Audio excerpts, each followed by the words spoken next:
오늘은 요한계시록 14장, 오늘은 14절로 해서 20절 말씀 함께 보기를 원합니다. 14장 14절로 해서 20절 말씀 되겠습니다. 이 말씀 먼저 같이 읽겠습니다. 또 내가 보니 흰 구름이 있고 구름 위에 사람의 아들과 같은 이가 앉았는데 그 머리에는 금 면류관이 있고 그 손에는 이한 낫을 가졌더라. 또 다른 천사가 성전으로부터 나와 구름 위에 앉은 이를 향하여 큰 음성으로 외쳐 가로되 내 낫을 휘둘러 거두라. 거둘 때가 이르러 땅의 곡식이 다 익었음이로다 하니 구름 위에 앉으신 이가 낫을 땅에 휘두르매 곡식이 거두어지니라. 또 다른 천사가 하늘에 있는 성전에서 나오는데 또한 이한 낫을 가졌더라. 또 불을 다스리는 다른 천사가 제단으로부터 나와 이한 낫 가진 자를 향하여 큰 음성으로 불러 가로되 내 이한 낫을 휘둘러 땅의 포도송이를 거두라. 그 포도가 익었느니라 하더라. 천사가 낫을 땅에 휘둘러 땅의 포도를 거두어 하나님의 진노의 큰 포도주 틀에 던짐에 성 밖에서 그 틀이 밟힘이 틀에서 피가 나서 말굴레까지 닿고 1600 스타디온에 퍼졌더라. 아멘. 이제 요한계시록을 우리가 보는데 요한계시록을 볼 때에 다른 성경과 좀 차별나는 그런 구조로 되어 있기 때문에 다른 성경처럼 그렇게 보다가 아마 많은 그 어려움을 겪게 됩니다. 다른 성경들은 거의 시간 순으로 되어 있습니다.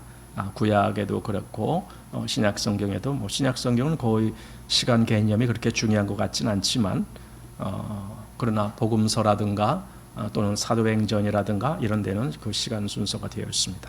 그런데 요한계시록은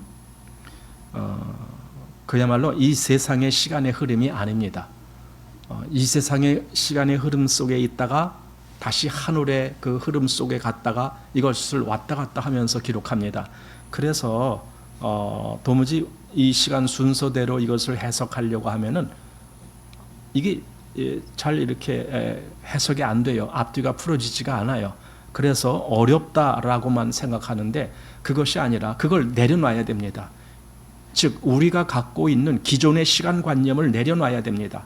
그리고 하나님이 말씀하시는 그 시간 속으로 들어갈 수 있어야 됩니다. 그랬을 때에 하나님이 여기서 이 말씀하시는구나, 이 말씀하시는구나 이렇게 보게 됩니다.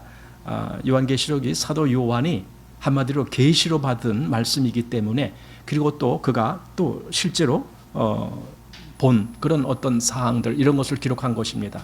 그러니까 이 세상의 흐름의 역사를 본 것이 아니라 하나님이 보여주시는 것을 본 거예요. 그래서 이 땅에서는 아직 진행이 되지 아니한 미래의 것도 보게 하시고 또 어떤 때에는 과거의 것도 보게 하시고 이렇게 하면서 굉장히 그 어떤 역사를 초월한 시간을 초월한 그런 모습들을 기록하고 있습니다. 그래서 그런 면에서 우리가 좀 주의를 하면서 요한계시록을 본다라면은 요한계시록이 그렇게 어렵게만 보이지는 않을 거다라고 생각됩니다. 지금 우리가 14장을 보는데 요한계시록 12, 13, 14장은 좀 특별한 장입니다.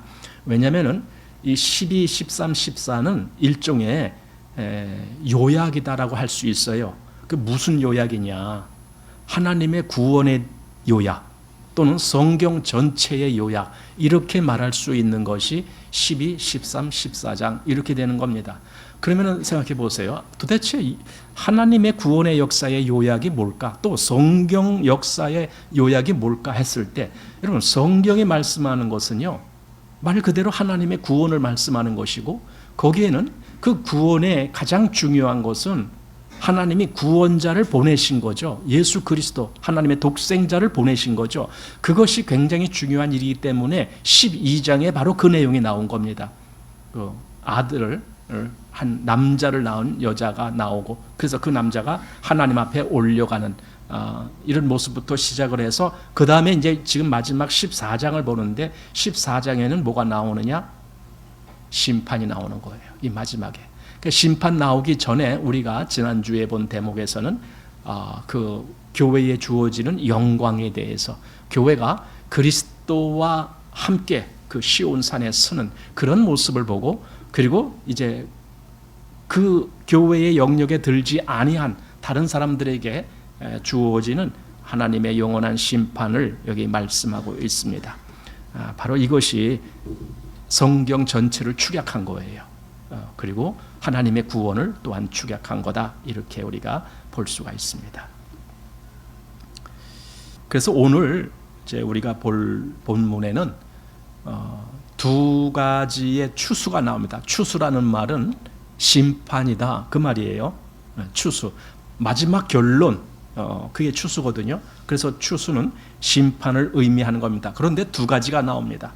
하나는 14절에서 16절까지의 말씀, 거기에 나오는 추수, 그것은 주님이 추수하시는 것으로 나와 있습니다. 그리고 두 번째는 17절로 해서 20절까지의 말씀, 여기는 천사가 추수하는 걸로 나와 있습니다.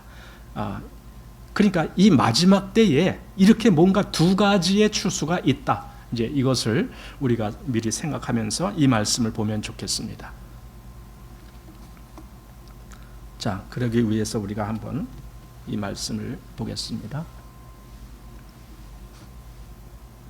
자, 14장 14절 말씀입니다.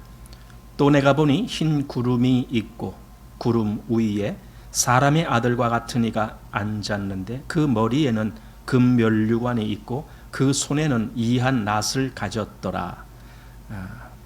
여기 이제 구름이 있고 구름 위에 사람의 아들 같은 이가 있다. 이걸 누구라고 보느냐? 물론 요한이 이것이 누구다라고 딱 이렇게 규정지어서 말하진 않았습니다. 그런데 우리가 이제 앞뒤에 여러 가지 정황을 보게 되고 이전에 표현했던 그런 모습들을 보다 보면은 이것은 예수님을 가리키는 것 같다라고 우리가 생각하게 됩니다. 물론 여기서 사람의 아들과 같은 이, 이렇게 했습니다. 사도 요한은 어떤 대상을 볼 때 이렇게 무엇과 같다, 이렇게 표현한 대목이 많아요. 왜냐하면 사도 요한도 그걸 처음 보는 것이기 때문에 저것이 누구다 이렇게 딱딱 집어서 말하기가 참 곤란할 때가 많았을 거다라는 생각이 들어요. 그런데 하여튼 사도 요한이 보니까 사람의 아들 같은 이야, 이렇게 되어 있습니다. 우리는 사람의 아들이라고 여기는 그렇게 표현되어 있지만은 복음서에는 그걸 인자라고 말하고 있습니다. 인자가 사람의 아들이란 뜻입니다. Son of Man, 이렇게 되어 있습니다. Son of Man, 사람의 아들. 그러니까 여기 지금 사람의 아들 같으니, 사람의 아들 같다라면 우리는 그래, 그분이 사람의 아들이지, 즉 인자시지, 이렇게. 왜냐하면 그 앞에 흰 구름이 있고 구름 위에 그분이 계시다라는 것을 보아서 더군다나 그분이 사람의 아들, 즉 인자시고, 그 다음에 그 머리에 금면류관이 있다. 금면류관은 승리하신 주님에게 주어진 영광이거든요. 주님이 승리하심으로, 즉 부활하심으로 말미암아 주님께 주어진 영광이 있다라는 거예요. 그 영광을 받을 자는 주님밖에 없어요. 어느 천사가 그 영광을 받을 수가 없어요. 그래서 여기 14절에 나온 이 사람과 같은 이가 바로 예수님을 의미하는 것이다, 이렇게 보게 됩니다. 그런데 그 손에 이한 낫을 가졌더라, 이렇게 되어 있습니다. 이한 낫이라고 한 것은 이제 이하다, 그런 말은 이제 예리하다, 그런 말이죠. 우리는 그 이자 앞에 예자를 하나 더 붙여갖고 예리하다 이렇게 표현하는데, 이하다 뭐 그것도 똑같은 겁니다. 아주 날카로운 그런 낫이다. 그러니까 우리나라 낫은 되게 짧아요. 그런데 이제 이쪽 지역의 낫은 자루가 아주 길어요. 그래서 길게 쫙 휘두르면은 그냥 이만큼이 쫙 쓰러지고 이제 이렇게 되는 그런 낫이죠. 자, 그런데 이제 이것을 보기 위해서 여기 인자 같은, 즉 사람의 아들 같은 이런 표현에 대해서 우리가 조금만 더 구약 성경에서 한번 보겠습니다. 다니엘 7장 13절 말씀입니다. 자, 여기 보면은 내가 또 밤 이상 중에 보았는데 인자 같은 이가 하늘 구름을 타고 와서 옛적에 항상 계신 자에게 나와 그 앞에 인도되매 그에게 권세와 영광과 나라를 주고 모든 백성과 나라들과 각 방언하는 자로 그를 섬기게 하였으니 그 권세는 영원한 권세라 옮기지 아니할 것이요 그 나라는 패하지 아니할 것이라. 그러니까 여기 앞에만 본다라면은 사실 이게 잘 구별이 안 될지 몰라요.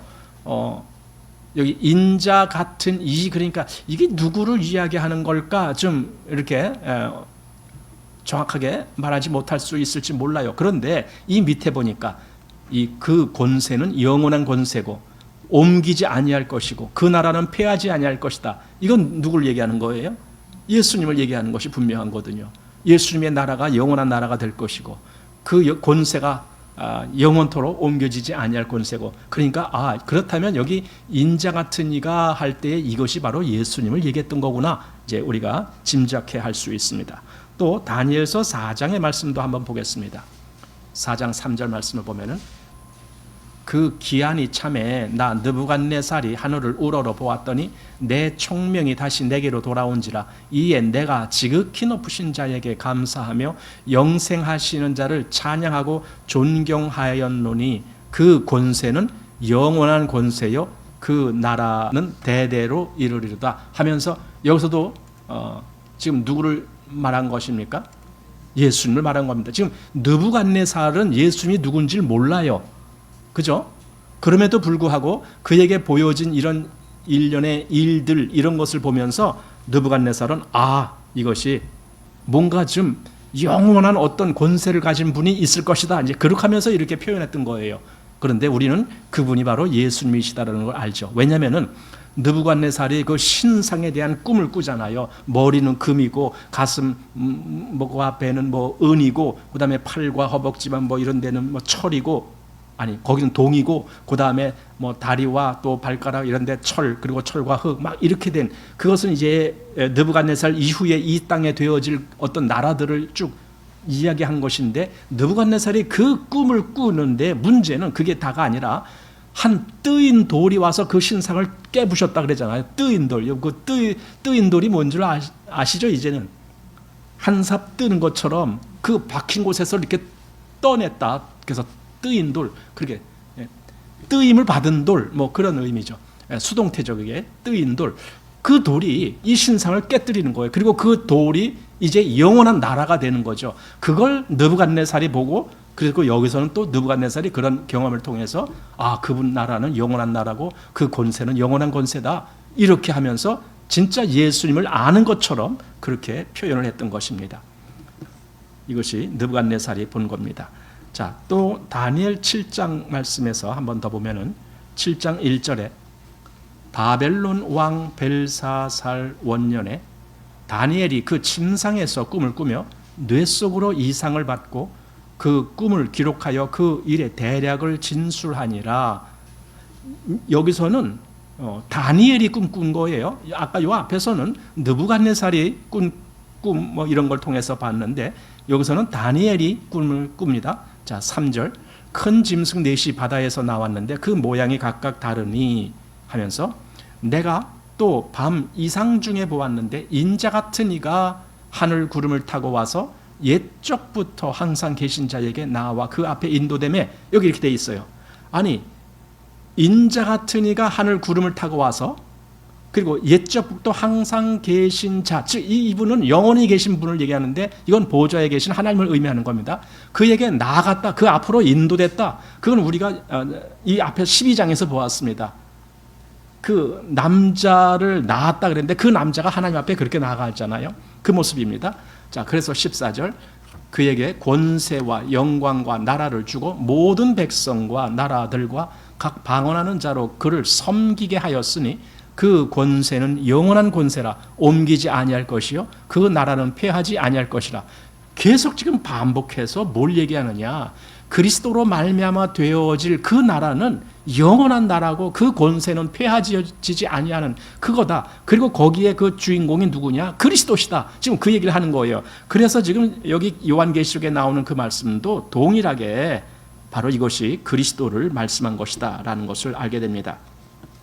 여기 14절에 그랬잖아요. 그 구름 위에 계신 그 사람의 아들과 같은 분, 바로 그분이 이 다니엘서에서 말하는 그 여기 인자 같으니 그 똑같은 걸 지금 얘기하는 거거든요. 바로 이분이 승리의 왕 예수 그리스도시다라는 걸 보게 됩니다. 자, 그분이 어떻게 오시느냐? 계시록 이 앞에 1장 7절에 볼지어다 구름을 타고 오시리라 그랬어요. 구름을 타고 오시리라. 또 1장 13절에 촛대 사이에 인자 같은 이가 발에 끌리는 옷을 입고 가슴에 금띠를 띠고, 그러니까 여기 인자 같은 이라는 표현을 앞에서도 이미 했습니다. 이분이 누구라고요? 예수님. 그러니까 지금 14절에 인자 같은 이라고 말하지 않고 여기는 사람의 아들 같은 이, 이렇게 번역이 그렇게 되어 있지만 원래는 똑같은 단어예요. 그게 인자나 사람의 아들이나 똑같은 겁니다. 그래서 여기 14절에는 이분은 예수님을 지금 이야기하는 것이다. 이제 우리가 그렇게 생각하게 됩니다. 그래서 그분이 여기 구름을 타고 오시리라 그랬잖아요. 근데 14절에 뭐라 그랬어요? 내가 보니 흰 구름이 있고 구름 위에 사람의 아들과 같은 이가 앉았는데, 이렇게 거기 구름이 나오고 있습니다. 사도행전에서도 이 구름에 대해서 말씀합니다. 여기 사도행전 1장 9절에 이 말씀을 마치시고 저희 보는 데서 올리워 가시니 구름이 저를 가리워 보이지 않게 하더라. 그리고 11절로 가보면은 가로되 갈릴리 사람들아 어찌하여 서서 하늘을 쳐다보느냐? 너희 가운데 하늘로 올리우신 이 예수는 하늘로 가심을 본 그대로 오시리라. 그러니까 그들이 본 그대로 오시는 거다 이거예요. 그러면은 오실 때도 역시 구름을 타고 오실 것이다 라는 거예요. 그래서 구름을 타고 오신다라는 말씀을 계속했던 겁니다. 자, 이제 그 머리에 금면류관이 있다라는 거예요. 이건 그리스도께서 쓰신 관이죠. 그렇다면은 이 관은 그분이 그리스도이시다라는 것을 증거해 주는 거예요. 그 면류관, 오직 그리스도만이 그 면류관을 쓰실 자격이 있기 때문에 나중에 이제 요한계시록 이 뒤에 19장에 가보면은 그게 또 나옵니다. 여기 이렇게 나옵니다. 19장 12절. 그 눈이 불꽃 같고 그 머리에 많은 면류관이 있고 또 이름 쓴 것 하나가 있으니 자기밖에 아는 자가 없고 또 그가 피 뿌린 옷을 입었는데 그 이름은 하나님의 말씀이라 칭하더라. 자, 여기에 해당되는 사람이 누구겠습니까? 어느 천사가 여기에 해당되겠습니까? 오직 예수님만 해당되는 거예요. 왜냐하면 피 뿌린 옷을 입었다라는 것은 그가 희생을 당하셨다라는 거잖아요. 죽음을 경험하셨다라는 거잖아요. 그런데도 불구하고 그가 다시 살아나셔서 지금 여기 이렇게 많은 면류관을 머리에 쓰고 있다. 그러면 그분에 해당되는 것은 예수님밖에 없거든요. 그리고 더군다나 그 이름은 하나님의 말씀이라는 이름을 갖고 있는 거예요. 그분이 하나님의 말씀이에요.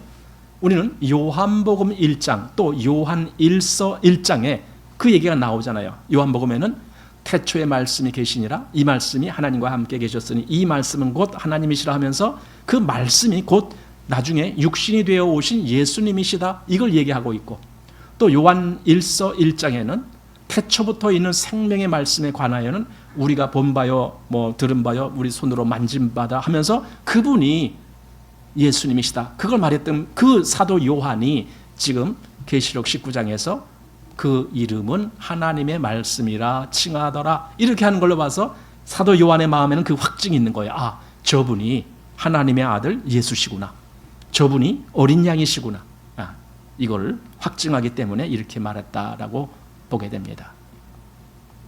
자, 이제 15절 말씀 보십시오. 15절 16절 함께 봅니다. 또 다른 천사가 성전으로부터 나와 구름 위에 앉은 이를 향하여 큰 음성으로 외쳐 가로되 네 낫을 휘둘러 거두라. 거둘 때가 이르러 땅의 곡식이 다 익었음이로다 하니 구름 위에 앉으시니가 낫을 땅에 휘두르매 곡식이 거두어지니라. 자, 이게 이제 일종의 추수예요. 곡식을 거둔다니까 추수하는 거죠. 그런데 여기 이제 좀 생각해 볼 것이 있습니다.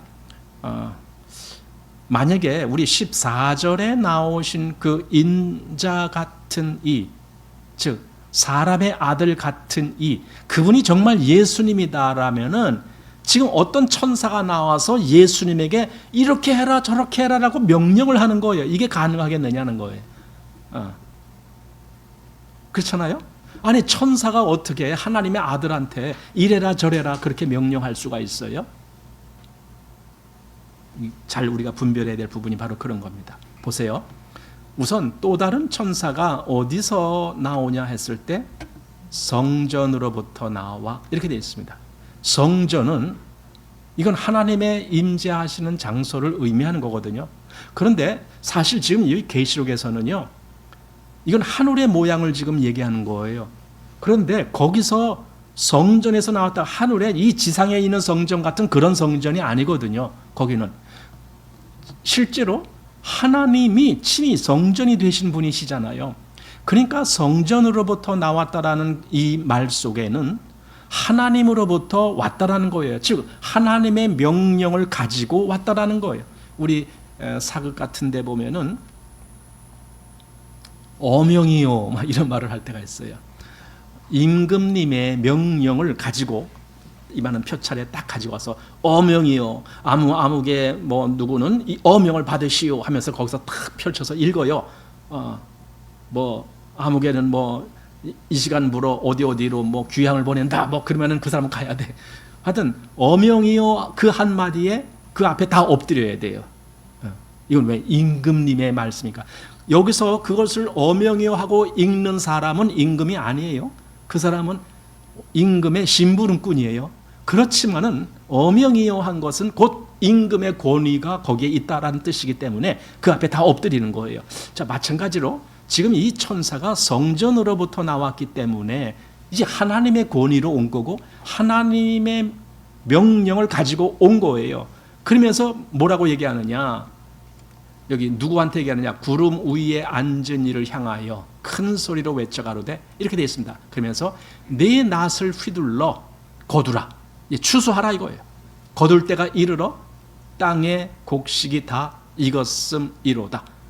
이렇게 거두라고 명령을 하는 거예요. 그러니까 그 앞에 사람의 아들 같은 이에게 이 명령을 하는 거예요. 천사가 성전으로부터 나온 천사가 거두라 이렇게 하는 겁니다. 자, 이제 여기서 과연 이렇게 말할 수 있는 천사라면 과연 그게 어떤 존재냐라는 걸 우리가 조금 생각해 보아야 됩니다. 이게 거둔다라는 것은 이게 마지막 때를 얘기하는 거예요. 추수 때니까. 그래서 여기 지금 구름 위에 앉으시니가 낫을 휘두르매 곡식이 거두어지니라. 이게 거두어진다. 여러분 실제로 사도 요한이 본 것이 낫을 받는지 뭘 받는지 그건 정확히 모르겠습니다. 그런데 추수한다고 할 때 여기서 추수의 대상은 곡식이 아니잖아요. 이 땅에 있는 곡식 뭐 밀, 보리 이런 거 추수하는 게 아니잖아요. 여기서 추수의 대상은 사람이에요. 사람을 추수하라 이 얘기예요. 그런데 낫으로 추수해요? 낫으로 허리들 다 동강동강 잘라놔요? 어떻게 하려는 거야? 이게 그 얘기가 아니잖아요. 그러니까 이게 굉장히 상징적인 의미가 있음을 봐야 돼요. 문자적으로 보면은 이건 해석할 수 없는 부분이에요. 낫을 가지고 어떻게 사람들을 추수합니까?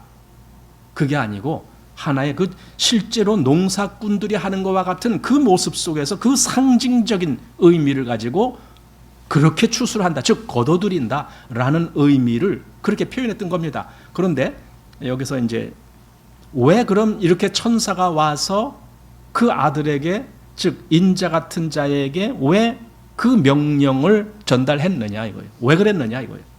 우리는 이전에 앞에서 예수님이 하신 말씀이라든가 또 이런 여러 가지를 보고 그런 원리가 있었구나라는 걸 짐작하게 됩니다. 자, 어떤 것이 있는지 한번 보겠습니다. 마태복음 24장 35절 천지는 없어지겠으나 내 말은 없어지지 아니하리라. 그러나 그 날과 그 때는 아무도 모르나니 하늘의 천사들도 아들도 모르고 오직 아버지만 아시느니라. 아까 요 앞에서 그때가 어느 때라고요? 마지막 추수 때 그때예요. 그런데 여기 지금 예수님 말씀하시기를 그 마지막 그때는 아무도 모른다. 하늘의 천사들도 모르고 아들도 모른다. 오직 아버지만 아신다. 그렇기 때문에 아버지의 명령이 있어야만 되는 거예요. 아버지만 아시는 때이기 때문에 아들이 임의대로 추수할 수가 없는 거예요. 그래서 천사를 보내서 이제 추수해라. 그 명령을 주신 거예요.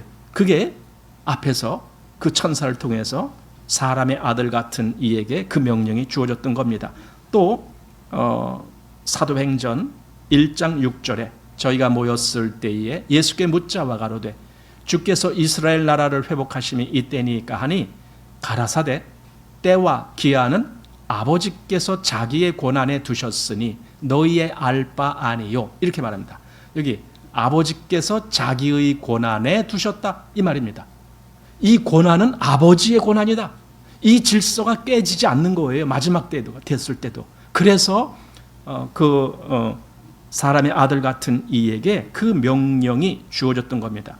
자, 그 다음에 아까 이제 15절 보면은 땅의 곡식이 다 익었음이로다라는 이제 말을 합니다.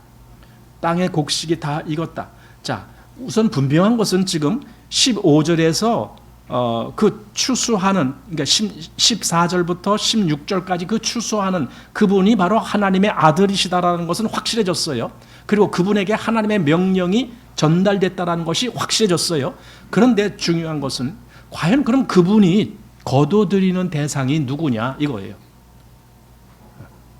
여기서 두 가지 의견이 나옵니다.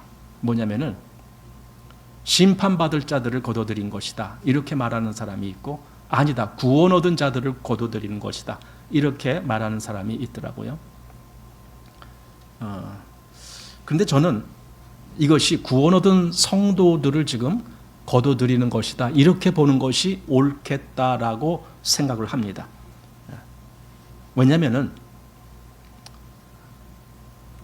만일 지금 이 앞에 14절에서 16절까지의 이 말씀이 심판받을 자를 의미한다라면은 그 다음 17절 이하에 나오는 대목들이 있는데 그건 진짜 심판이에요. 왜냐하면은 거기에는 포도주 틀에 밟아서 이렇게 하는 그 심판이 나오기 때문에 그 뒤에 말은 진짜 심판을 이야기하는 건데 그렇다면은 이 앞에 여기서 지금 두 가지 심판이 나온 거니까 앞에 것도 심판을 이야기한다라면은 그러면 이때에도 이것이 심판이다라고 하는 분명한 뭔가가 메시지가 주어졌어야 되는 것인데 여기는 그런 메시지가 아무것도 없어요.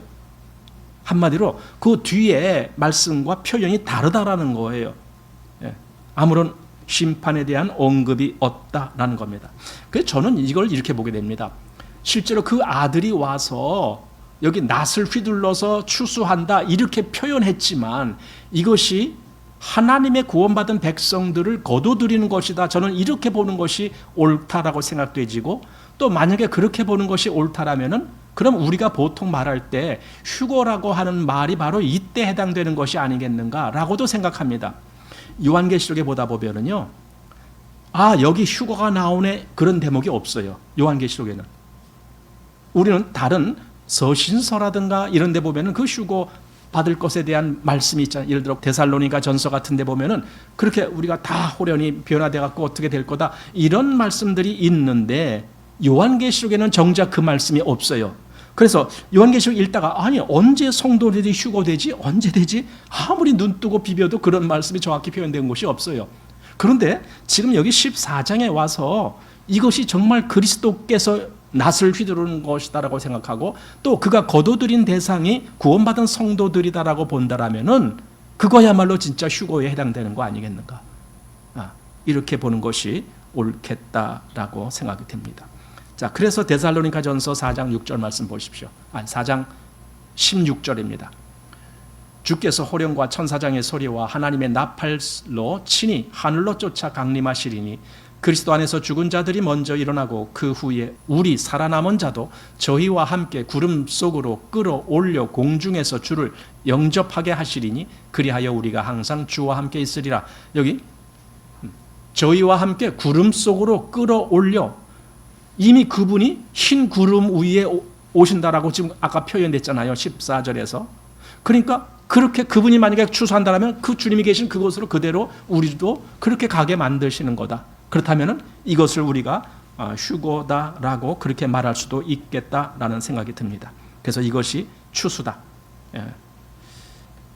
예수님도 이 추수하는 것에 대해서 여러 번 말씀하셨어요. 우리 마태복음 3장 12절에는 이렇게 되어 있습니다. 손에 키를 들고 자기의 타작마당을 정하게 하사 알곡은 모아 곡간에 들이고 쭉정이는 꺼지지 않는 불에 태우시리라. 그러니까 이 말씀이 그대로 지금 우리가 오늘 본 14장 14절로 해서 20절까지의 말씀을 여기 한 절로 딱 표현한 것 같아요. 그러니까 알곡은 모아 곡간에 들이고, 이건 누구겠습니까? 이건 구원받은 성도들 얘기하는 거예요. 그 다음에 쭉정이는 꺼지지 않는 불에 태우시리라. 이거는 심판받을 자들을 지금 두고 하는 말입니다. 이렇게 동시에 두 가지 추수가 이렇게 갈라지는 거예요. 그러니까 지금 요한계시록 14장에 있는 말씀이 그대로 이렇게 된 거다라고 보는 거예요. 물론 어떤 곳에 보면은 뭐 알곡도 그렇고 포도도 그렇고 둘 다 심판한다 이렇게 표현된 성경도 있습니다. 그러나 그렇게 보는 것보다는 지금 여기 마태복음 3장 12절에 있는 이 말씀처럼 보는 것이 옳겠다라고 생각됩니다. 그 마태복음 13장 29절에 있는 말씀이 바로 그 말씀인데, 주인이 가로되 가만두어라. 가라지를 뽑다가 곡식까지 뽑을까 염려하노라. 둘 다 추수 때까지 함께 자라게 두어라. 추수 때에 내가 추수꾼들에게 말하기를 가라지는 먼저 거두어 불사르게 단으로 묶고 곡식은 모아 내 곡간에 넣으라 하리라. 여기서도 가라지와 곡식을 분리하는 거예요. 그러니까 이 추수가 한 번에 말씀하고 있지만 이 둘은 다른 거예요. 이렇게 말한다라면은 역시 요한계시록 14장 14절 이하에 나오는 이 두 가지의 추수가 다른 추수일 것이다 라고 우리가 보게 됩니다. 자, 그런데 그러면 이게 언제 있을 것이냐라는 생각입니다. 언제 있을 것이냐. 여러분, 추수는요 이미 시작된 걸 아십니까? 교회와 함께 추수가 이미 시작됐다. 그러면 아니 마지막 때만 추수하는 거 아니냐라고 생각하실 텐데, 요한복음 4장 말씀 한번 보십시오. 4장 35절에 너희가 넉 달이 지나야 추수할 때가 이르겠다 하지 아니하느냐? 내가 너희에게 이르노니 눈을 들어 밭을 보라. 희어져 추수하게 되었도다. 이때가 언제냐고요? 예수님이 지상에 계실 때, 말하자면은 뭔가 이제 아직 교회는 시작 안 됐어요. 교회는 오순절 때 비로소 이제 교회라는 공식적인 교회가 시작되는 겁니다. 그 이전에는 다 잠재적인 교회로 존재할 뿐입니다. 그런데 그때 벌써 추수할 때가 되었다라고 말씀하신 거예요. 그러니까 곧 교회가 시작되면은 곧 추수도 함께 일어난다 이겁니다. 그래서 여기 36절에 거두는 자가 이미 삭도 받고 영생에 이르는 열매를 모으나니 이는 뿌리는 자와 거두는 자가 함께 즐거워하게 하려 함이니라. 이렇게 말합니다. 그러니까 여기서의 추수는 구원받은 백성의 추수를 의미하는 거예요. 여러분, 이 세상에서 구원받은 자들은요 이미 하나님의 추수에 포함된 자들이에요. 나중에 이제 하나님이 그 역사로 우리를 주님과 함께 그 구름 위로 들어 올려지게 할 그 역사가 있을 것이지만은 이미 추수는 결정된 거예요.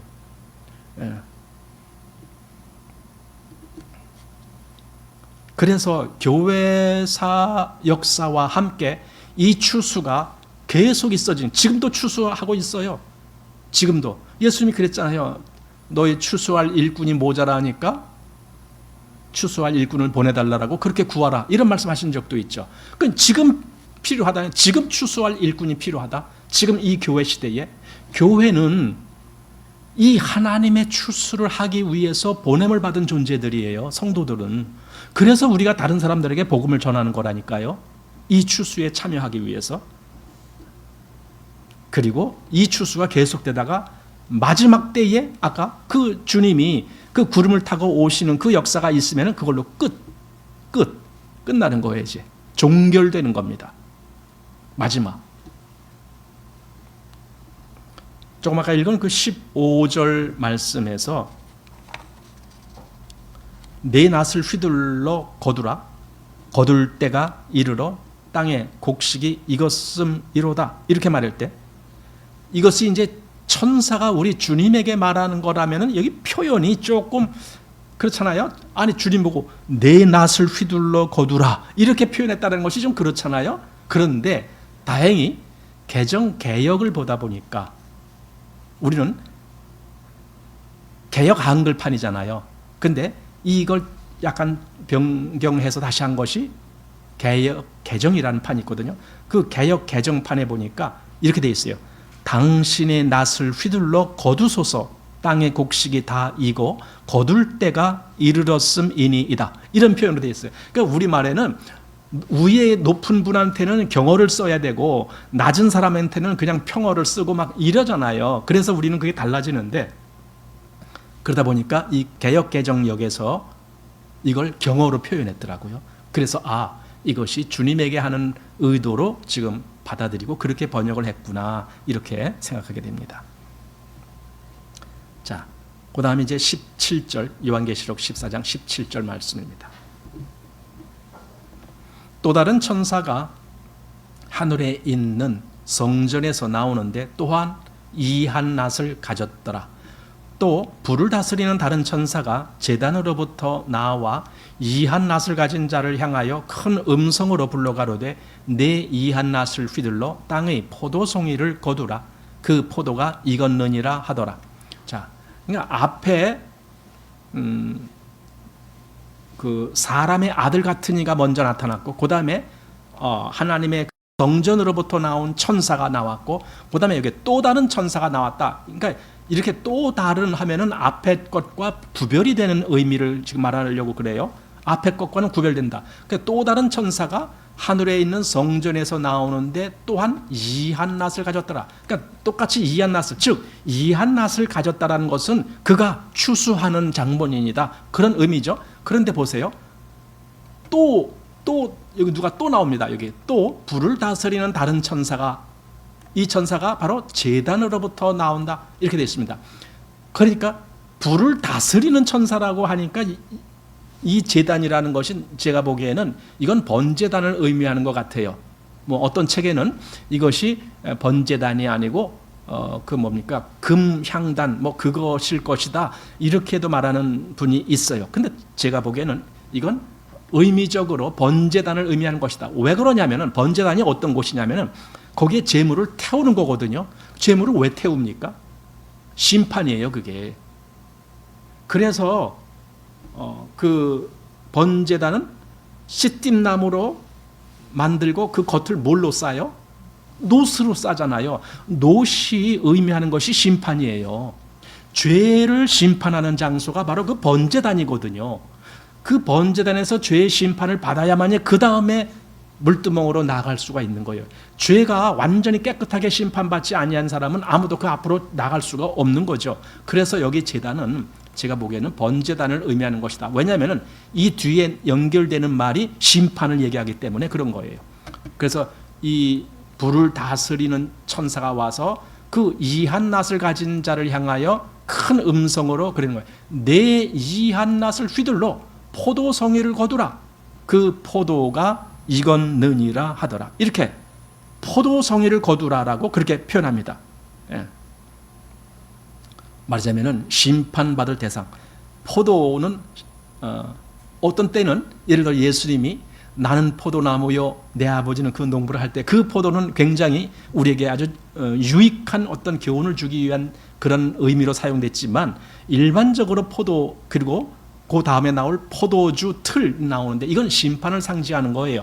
그러니까 요즘에는 포도주를 어떻게 만드는지 모르겠어요. 근데 옛날에는요 포도주 그 틀이 간단해요. 뭐냐면은 큰 이만한 통 같은 데가 있고 가운데 이렇게 기둥이 있어요. 그리고 그 위에 뚜껑이 있어요. 뚜껑이 가운데 구멍 뻥 뚫린 것을 그 축에다 이렇게 껴갖고 위에다 하는 거예요. 근데 그거 끼기 전에 먼저 포도를 이어다 딱 담아요. 가득 담아요. 그 다음에 그 뚜껑을 위에서부터 껴갖고 쭉 내려서 이걸 딱 덮어요. 덮고는 그 다음에 사람들이 그 위에 올라가는 거예요.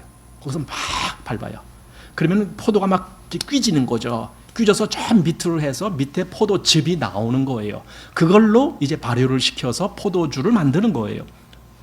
근데 생각을 해보세요. 그 속에 들어간 포도 알갱이들이 지금 뭘 당하고 있는 거예요? 콱콱 눌림을 당하고 있는 거예요. 막 터지는 거예요. 이걸 심판으로 비유를 해주는 거예요. 심판받는 자가 바로 이런 모습이다 라는 의미로 그렇게 했던 겁니다. 자, 그래서 여기 19절 말씀, 천사가 낫을 땅에 휘둘러 땅의 포도를 거두어 하나님의 진노의 큰 포도주 틀에 던짐에, 이렇게 된 겁니다. 그 포도주 틀 거기다 던지면 이제 콱콱 눌러서 심판을 받아야 될 그 입장에 있는 겁니다. 앞에서 알곡을 추수하는 것도 교회 시대 때 이미 추수가 시작됐다라고 그랬어요. 그래서 마지막 때가 딱 끝날 때 그때 마치는 거라고 되어 있어요. 그런데 심판도 마찬가지예요. 보니까 이미 교회 시대 때 이 심판이 시작됐다라고 하는 것을 보게 됩니다. 요한복음 3장 18절입니다. 저를 믿는 자는 심판을 받지 아니하는 것이요 믿지 아니하는 자는 하나님의 독생자의 이름을 믿지 아니하므로 벌써 심판을 받은 것이니라. 그러니까 심판을 이 다음에 미래에만 받을 것이다 이렇게 해석한 것이 아니에요. 벌써 심판을 받은 것이다. 그러면서 그 정죄는 이것이니 곧 빛이 세상에 왔으되 사람들이 자기 행위가 악함으로 빛보다 어둠을 더 사랑한 것이니라. 그러니까 빛보다 어둠을 사랑하는 것 그 자체가 이미 하나님의 심판이 시작된 거다 이렇게 보는 거예요. 하나님의 택한 자와 그렇지 아니한 자가 구별되기 때문에 이렇게 어둠을 더 사랑하고 빛을 미워하는 그 마음이 있는 자는 이미 그 자는 심판의 대상이 됐기 때문에 이미 하나님의 결정이 그에게 내려진 것이다. 그래서 그 정죄는 이것이니, 그러니까 심판은 교회 시대와 아울러 이미 그것이 결정되면서 오고 있는 거예요. 지금까지 계속. 아까 구원받는 것도 이미 교회 시대 때부터 계속 오고 있었다고. 그래서 교회 시대 속에 이미 심판과 그 다음에 구원의 그것이 같이 오다가 마지막 때에 주님으로 인해서 그 모든 것이 딱 결정되고 끝나는 거예요. 지금 18절을 봤지만은 요 앞에 17절 말씀도 한번 보겠습니다. 하나님이 그 아들을 세상에 보내신 것은 세상을 심판하려 하심이 아니요 저로 말미암아 세상이 구원을 받게 하려 하심이라 이렇게 되어 있습니다. 하나님이 그 아들을 보내신 목적을 분명히 여기 했었습니다. 그런데 사람들이 이 목적을 받아들이지 않는 거죠. 그걸 안 받아들이는 거예요. 그렇기 때문에 그들이 심판을 받는 거예요. 아니 원래는 이 세상 전체가 다 심판을 받아야 돼요. 왜냐하면 아담의 자손이기 때문에, 아담의 자손은 다 사망 안에 갇혀 있기 때문에, 다 죄인이기 때문에 이 세상 전체가 심판을 받아야 돼요. 그러나 하나님이 그 아들을 보내신 것은 이 세상을 구원하시려고 보내셨는데 그 아들을 거부한다면 그 사람은 그냥 심판을 받을 수밖에 없는 거예요. 그냥 심판을 당하고 있는 거예요. 거기서 건짐을 받아 이 아들을 믿음으로 말미암아 건짐을 받는 이 사람들만 유일하게 구원을 받는 자가 되는 거잖아요. 보세요.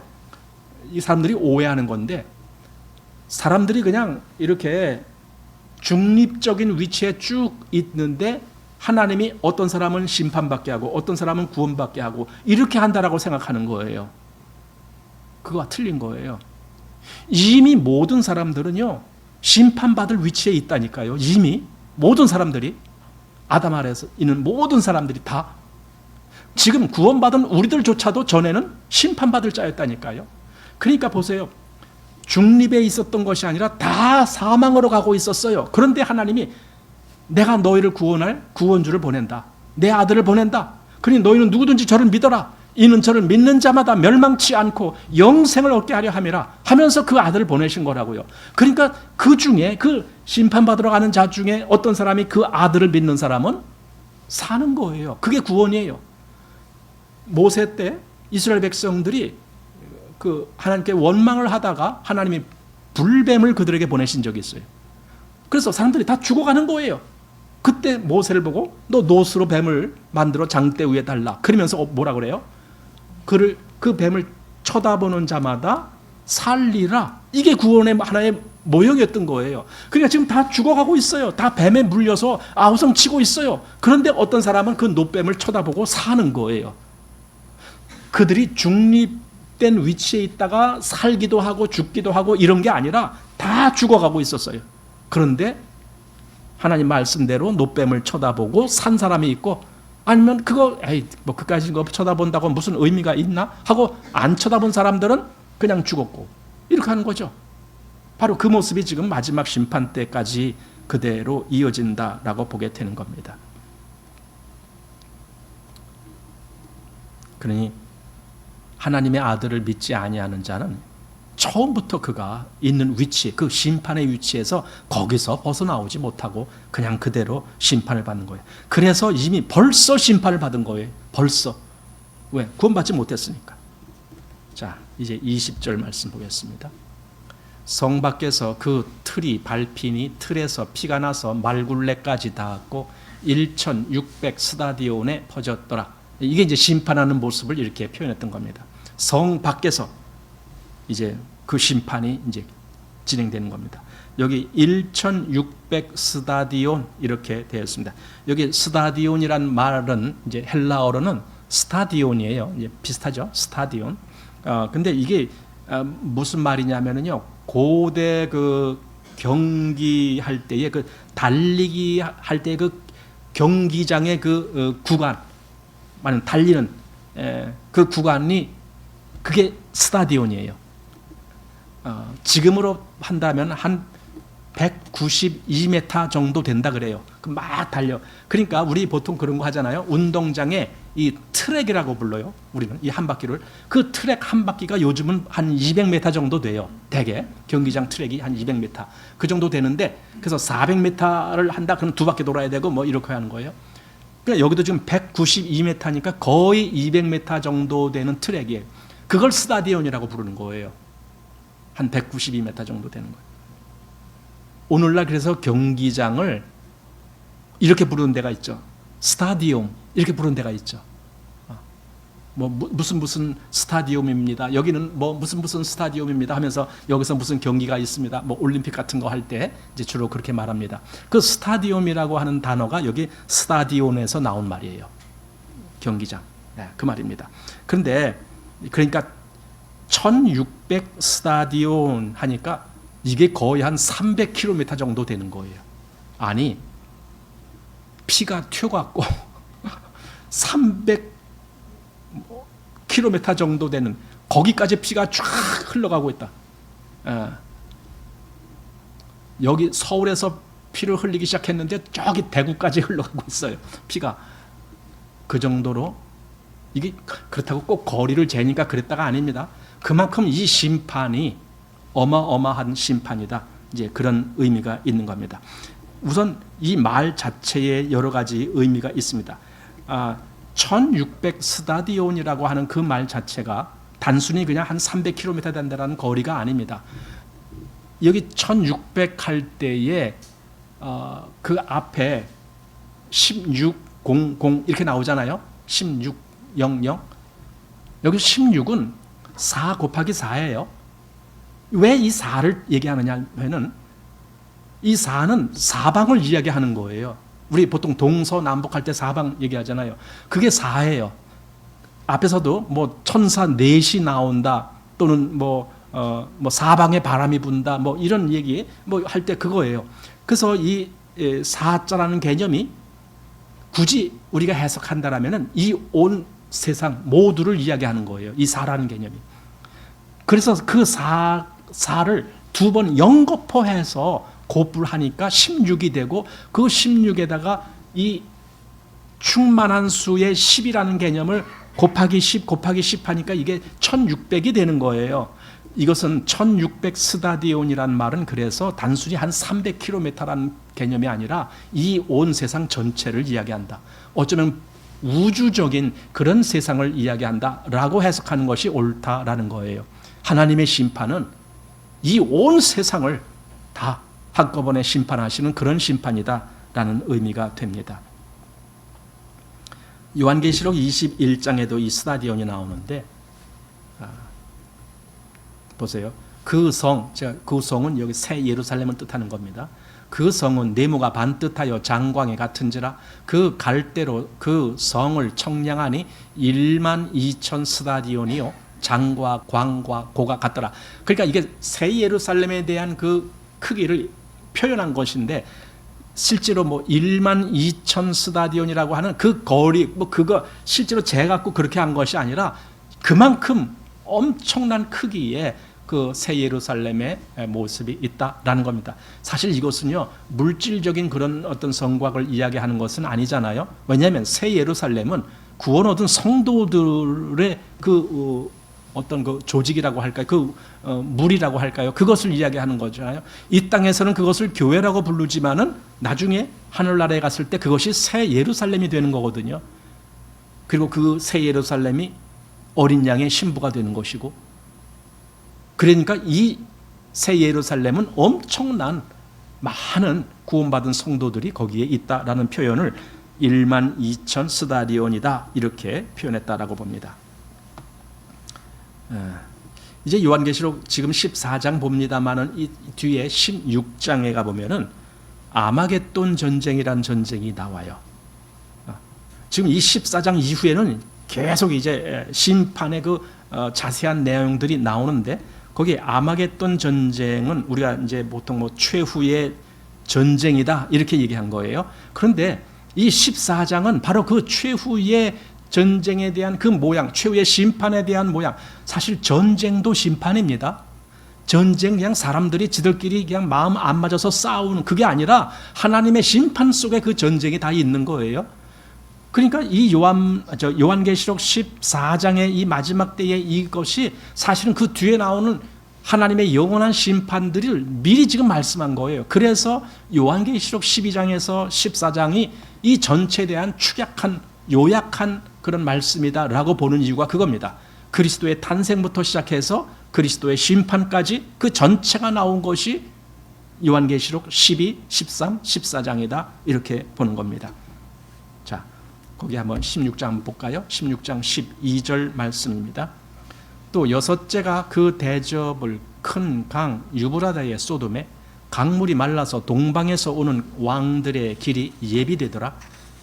또 내가 보매 개구리 같은 새 더러운 영이 용의 입과 짐승의 입과 거짓 선지자의 입에서 나오니 저희는 귀신의 영이라 이적을 행하여 온 천하 임금들에게 가서 하나님 곧 전능하신 이의 큰 날에 전쟁을 위하여 그들을 모으더라.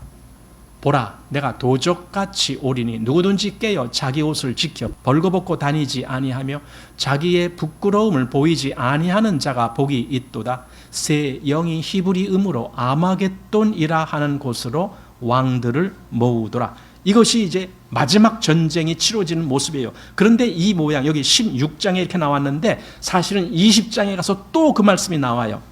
20장 11절 보십시오. 또 내가 크고 신 보좌와 그 위에 앉으신 자를 보니 땅과 하늘이 그 앞에서 피하여 간데 없더라. 또 내가 보니 죽은 자들이 물은 대수하고 그 보좌 앞에 섰는데 책들이 펴 있고 또 다른 책이 펴졌으니 곧 생명책이라. 죽은 자들이 자기 행위를 따라 책들에 기록된 대로 심판을 받으니, 죽은 자들은요 생명책이 아니고 그냥 책에 기록되어 있어요. 그냥 책에, 거기에 그들의 행위가 기록되어 있겠죠. 자, 13절. 바다가 그 가운데서 죽은 자들을 내어주고 또 사망과 음부도 그 가운데서 죽은 자들을 내어주매 각 사람이 자기의 행위대로 심판을 받고 사망과 음부도 불못에 던지우니 이것이 둘째 사망 곧 불못이라. 누구든지 생명책에 기록되지 못한 자는 불못에 던지우더라. 이제 중요한 게 나왔습니다. 생명책에 기록되지 못한 자들이 다 이 심판의 대상이다라는 겁니다. 그리고 그 내용은 이 앞에서도 계속 나왔어요. 생명책에 기록되지 못한 자들이 심판받는다. 그들이 성 밖에서 지금 포도주 그 틀에 거기에 던져져서 거기서 심판을 당하는 거예요. 그 모습입니다. 그 성은 무슨 성이겠습니까? 구원 얻은 성도만 들어가는 성, 새 예루살렘이죠. 거기에 들어가지 못한 자들은 다 심판의 대상이 되는 겁니다. 요한계시록 이 앞에 3장 5절 말씀에 이기는 자는 이와 같이 흰옷을 입을 것이요 내가 그 이름을 생명책에서 반드시 흐리지 아니하고 그 이름을 내 아버지 앞과 그 천사들 앞에서 시인하리라. 여기 이기는 자 그가 바로 생명책에 그 이름이 기록된 자들이다 라고 말했고, 또 13장 8절에는 죽임을 당한 어린 양의 생명책에 창세 이후로 농명되지 못하고 이 땅에 사는 자들은 다 짐승에게 경배하더라. 그러니까 생명책에 이름이 기록된다는 말이 이렇게 중요해요. 20장도 한번 봅니다. 또 내가 보니 죽은 자들이 물은 대수하고 그 보좌 앞에 섰는데 책들이 펴있고 또 다른 책이 폈으니 곧 생명책이라. 죽은 자들이 자기 행위에 따라 책들에 기록한 대로 심판을 받으니. 또 좀 지나서 15절에 누구든지 생명책에 기록되지 못한 자는 불못에 던지우더라. 계속 생명책 그럽니다. 이것이 아주 중요한 문제입니다. 그런데 이 생명책이 누구의 생명책이냐? 어린 양의 생명책이 이렇게 됐습니다. 그 기록은 어린 양이 다 하는 거예요. 어린 양이 자기 백성이 누구신 줄 다 아시고 거기다 기록하겠죠. 그 이름을. 하나님의 백성이 누구신 줄 아시고. 그래서 이제 21장 10절 말씀에 이렇게 봅니다. 성령으로 나를 데리고 크고 높은 산으로 올라가 하나님께로부터 하늘에서 내려오는 거룩한 성 예루살렘을 보이니. 이게 이제 새 예루살렘입니다. 거룩한 성 예루살렘을 보이니 무엇이든지 속된 것이나 가증한 일 또는 거짓말하는 자는 결코 그리로, 즉 그 거룩한 성 예루살렘, 바로 거기로 들어오지 못하되 오직 어린 양의 생명책에 기록된 자들 뿐이라. 바로 이렇게 갈라지는 거예요. 그러니까 아까 그 성 밖에 거기서 죽임을 당하는 그들은 이 거룩한 성에 들어오지 못한 자들을 뜻합니다. 지난번에 우리 14장 앞에서 그 14만 4천인들의 특징을 말할 때 그들은 이런 자들이다. 즉 그들은 그 5절에 14장 5절에 뭐라고 되어 있어요? 그 입에 거짓말이 없고 흠이 없는 자들이더라. 이렇게 되어 있잖아요. 여기 지금 계시록 21장에 그 성에 들어오는 자는 거짓말하지 아니하는 자라야. 이게 거짓말하는 자는 결코 그리로 들어오지 못한다. 이렇게 되어 있잖아요. 그러니까 그 14만 4천에 해당되는, 즉 거짓이 없는 그들이야말로 오직 생명책에 기록되고 나머지들은 다 지금 심판의 대상이 된다, 그 말입니다. 이 심판은 참 아주 정말 끔찍한 심판입니다. 이 불못에 던지우더라 이렇게 말했지만은 이사야서 63장에 여기 1절에서 6절 말씀에 보면은 그 심판의 모습을 아주 정말 처절하게 기록하고 있어요. 그 심판을 하는 그 포도주 틀을 밟는데 그 피가 튀어갖고 오히려 내 옷이 다 그 피에 다 그냥 더럽혀졌다, 그런 말을 여기 하고 있습니다. 여기 내가 홀로 포도즙 틀을 밟았는데 내가 노함을 인하여 무리를 밟았고 분함을 인하여 짓밟았으므로 그들의 선혈이 내 옷에 띄어 내 의복을 다 더럽혔으니. 이게 심판의 모습입니다.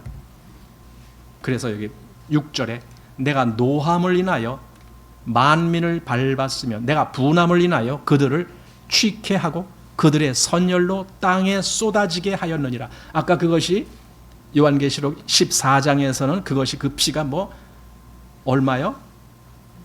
1600 스타디온 뭐 이렇게 표현했던 것처럼 지금 그 피가 그렇게 온 땅을 적셨다라는 것을 이제 보게 되는 겁니다. 자, 우리가 이제 앞에서부터 요한계시록을 할 때에 이 요한계시록은 시간 순서대로 기록한 것이 아니다라고 제가 이제 여러 번 강조해서 말씀을 드렸습니다. 그래서 7인 또 7나팔 그리고 7대접에 이것이 7인이 끝나면 그 다음에 7나팔 재앙, 그것 다 끝나면 7대접의 재앙 이렇게 되는 것이 아니다. 오히려 같이 중복되면서 나온다라고 했어요. 그래서 7인에도 마지막 심판 때 모습이 나오고 7나팔 때에도 마지막 심판의 모습이 나오고 그리고 7인 당연히 마지막 심판의 모습이, 그래서 이 끝이 다 똑같이 나온다는 거예요. 그리고 오늘 본 14장에서도 똑같이 그 마지막 끝에 심판, 구원받을 자는 구원하고 심판받을 자는 심판하게 하는 이 역사가 그냥 나온 거예요. 그러니까 사실은 우리는 요한계시록을 보면서 군데군데 마지막 결론이 이렇게 된다라는 것을 미리 보게끔 그렇게 말씀을 해줬어요. 왜 그렇게 보여줬을까요? 왜 성경은 그렇게 말씀할까요? 우리 보고, 성도들 보고, 이 말씀을 보고 마지막에가 이렇게 되는구나, 그걸 보면서 우리에게 우리의 믿음에 힘을 얻도록 하기 위해서. 마지막에 판결이 정확하게 이렇게 된다라면은 누가 그 말씀을 거역하겠어요? 누가 또 그 말씀을 붙잡는 것을 소홀히 하겠어요? 그러니까 지금 이 말씀이 그대로 이렇게 우리에게 보여지는 겁니다. 그래서 요한계시록 여기 6장 12절 말씀 이하에 보면은 그 여섯째 인을 떼실 때에 그때 마지막 모습이 거기 그대로 나와 있습니다. 그리고 오늘 14장에서도 그 마지막 모습이 그대로 나와 있습니다. 그리고 이 14장 이후의 모습은요, 계속 그 마지막 심판입니다. 결론적인 심판들을 자세히 이제 15장, 16, 17, 18 계속 그렇게 나올 겁니다. 마지막 때의 심판. 오늘 14장에서는 그것을 미리 축약을 해서 이렇게 심판이 있을 것이다. 그러나 심판만 있는 것이 아니라 하나님의 백성들에 대한 구원이 있을 것이다. 그 말씀을 해줬던 겁니다. 그럼 우리는 그럴 겁니다. 나는 구원 얻은 자로 그 하나님의 그 어린 양이 나를 거둬가실 것인가? 아니면은 내가 심판받을 자가 돼갖고 그 천사가 나를 그 낫으로 휙 해갖고 포도주 틀에다 던질 때 내가 거기 갈 존재인가? 이걸 생각해 봐야 되겠죠. 왜? 마지막 심판이 그렇게 된다라고 미리 보여줬으니까 우리 보고 지혜롭게 빨리 너희들은 그 지혜롭게 판단해봐라. 지금 그 얘기 아닙니까? 성경은 우리에게 미리 이 말씀을 보면서 구원 얻게 하려고 그 지혜를 미리 보여주는 거거든요. 그래서 우리가 그 말씀을 보고 또 우리가 그 말씀을 전하고 그 말씀을 사람들에게 읽혀드리고 이렇게 하는 거거든요. 하나님의 심판이 이렇게 있을 겁니다. 하나님의 심판이. 왜냐하면 하나님은 알파와 오메가시기 때문에 그 모든 것을 끝까지 다 완전히 그냥 결정만 한 것이 아니라 그렇게 완전히 이루었다 이거예요. 이루었다. 그래서 사도 요한은 벌써 지금부터 한 2000년 거의 그 전, 한 1900 몇십 년 전 그때 분인데도 불구하고 마지막 때에 될 것을 미리 다 봤다니까요. 왜냐하면 하나님 앞에서는 그게 다 미리 다 되어진 거니까. 그냥 결정의 문제가 아닙니다. 이미 실행된 거예요. 하나님께는. 이 땅에서는 시간에 의해서 하나하나 이루어지는 것뿐이고 결정된 것이 그대로 이루어지는 겁니다. 그걸 누가 피하겠느냐고요. 누가 이 심판을 피하겠느냐고요. 그러니까 오늘은 우리가 14장 보면서도 마지막에 하나님의 심판이 있을 것을 우리가 이렇게 보게 됐습니다. 자, 14장 여기까지 해서 마치겠습니다.